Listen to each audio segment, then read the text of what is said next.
What if the smartest looking financial decision you'll ever make is actually the one quietly destroying your future? Most people spend years working hard, earning good money, and still end up with almost nothing saved by the time they hit their 50s. And here's the part nobody talks about. It's not the coffee, it's not the vacations, it's the house, specifically, buying too much of one.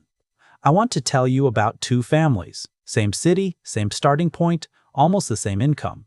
But 10 years later, one of them is planning early retirement, and the other one is wondering if they'll ever be able to stop working. The first family, Daniel and Rachel, live just outside of Charlotte, North Carolina. Together, they earn around $160,000 a year. Back in 2016, they bought a 4-bedroom home for $340,000. The mortgage, taxes, and insurance came out to about $2,200 a month. It felt like the right move. They had 2 kids. They wanted a home office. They figured, go big now and grow into it. The second family, Marcus and Diane, live in the same suburb. They earn $168,000 combined, just slightly more. But in 2016, they bought a 3-bedroom home for $220,000. Their monthly payment came out to about $1,450. The house was tight. The kids shared a room for a few years. Visitors would sometimes say, "You guys could definitely afford something bigger." They could. They just chose not to. Fast forward to today. Daniel and Rachel have $155,000 in retirement savings. Their home is worth around $500,000, but they still owe $220,000 on the mortgage. They've poured nearly $65,000 into repairs and upgrades over the years. The roof, the HVAC, appliances. Their property taxes climbed over 40%. Their insurance nearly doubled. They haven't taken a real vacation in years. Marcus and Diane? They have $640,000 saved for retirement. Their home is worth around $350,000. They paid it off 3 years ago. Their monthly housing cost now is basically just taxes and insurance, around $850 a month. They spent 2 weeks in Italy last summer, and they're on track to retire at 57. Same neighborhood, almost identical incomes, and a gap of nearly $500,000 between them. So how does this happen? Most people only look at the mortgage payment when they're buying a home. If the bank approves it, and it fits inside that 28 to 30% of income guideline, they assume they're fine. But here's what nobody tells you at the closing table. The mortgage is only about half of what you actually pay to own a home. The rest hides in categories that don't show up on the paperwork, but show up every single month in your bank account. Let's break it down. On a $500,000 home, property taxes run roughly $5,500 a year at the national average. On a $300,000 home, that's about $3,300. That's $2,200 a year in extra taxes, every single year. Homeowners insurance scales with the size and value of the home. The gap between insuring a larger home versus a modest one can easily reach $700 to $1,000 annually. Maintenance follows a simple rule. Budget 1 to 2% of the home's value every year. On a $500,000 home, that's $5,000 to $10,000 annually. On a $300,000 home, it's $3,000 to $6,000. More home means more roof, more plumbing, more everything to fix and replace. Utilities alone, heating, cooling, water, electricity, cost 40 to 60% more in a larger home. That difference can easily hit $200 a month. Add it all up, and the hidden annual cost difference between a $500,000 home and a $300,000 home clears $8,000 before you even count the higher mortgage payment. Fold the mortgage in, and the real monthly cost difference between these two homes is around $1,400. $1,400 a month, $16,800 a year. Invested at an 8% average annual return over 25 years, that becomes $1.3 million. The bigger house doesn't cost $200,000 more. It costs over $1 million more when you run the full picture. That is the math your real estate agent will never show you. Now here's where it gets even more dangerous.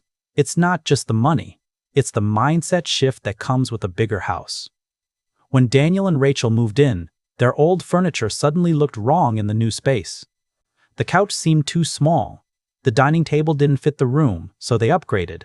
New sectional, $4,200. New dining set, $2,400. New furniture for each kid's room, $6,800. Backyard landscaping, $9,000 over 2 years. Every one of those purchases felt completely reasonable at the time. The house needed it. The house deserved it. But the total came out to over $25,000 in the first 3 years alone. Marcus and Diane spent about $4,000 getting settled. Their existing furniture fit. Their yard was manageable. That $21,000 gap, invested over 20 years at 8%? Around $97,000. But it goes even deeper than furniture. Once you own a bigger home in a nicer neighborhood, the invisible pressure starts building. You feel like your car should match the zip code. Daniel replaced his vehicle with a $45,000 SUV. Marcus bought a reliable used car for $18,000. You feel like you should host the holidays, which means more food, more decor, more spending every single year. The house pulls every other financial decision toward it like gravity. It becomes the center of your financial universe, and everything else orbits around it. Let me tell you about Jennifer. Jennifer is a project manager in suburban Denver, Colorado. She earns $180,000 a year. In 2012, she bought a large 4-bedroom home for $590,000. The payment felt manageable. She felt she had earned it after 15 years of grinding. By 2022, Jennifer was 54 years old. She had $220,000 in retirement savings. Her home was worth $960,000, but she still owed $330,000 on the mortgage. Her property taxes had climbed to $15,000 a year. Maintenance was averaging $12,000 annually. Utilities were pushing $500 a month. Then she ran the math she should have run 10 years earlier. If she had bought a modest $350,000 home and invested the difference in monthly costs, she would have had close to $850,000 in savings by that point. She had $220,000, that $630,000 gap. That was her retirement, her freedom, her options. Jennifer is now planning to work until 68 instead of 60. She has a beautiful home. She just can't afford to leave it. Here's the truth. The housing market, the mortgage industry, and even well-meaning family members won't say out loud. A bigger house feels like success. It looks like success. But the wealth it quietly destroys is invisible. Nobody sees the retirement account that never grew. Nobody compliments your index fund at a dinner party. The modest house looks like settling, but it is actually the foundation of real financial freedom. Marcus and Diane didn't buy a smaller home because they couldn't afford more. They bought it because they understood something most people never learn until it's too late. The house is not the goal, the house is a tool. And that tool either builds your future or slowly dismantles it. The couple in the modest home has choices. The couple in the stretched home has obligations. If you're young and still making this decision, buy with your future in mind, not your ego. Aim for 60 to 70% of what the bank says you can afford. The bank tells you what you can survive. You need to know what lets you thrive.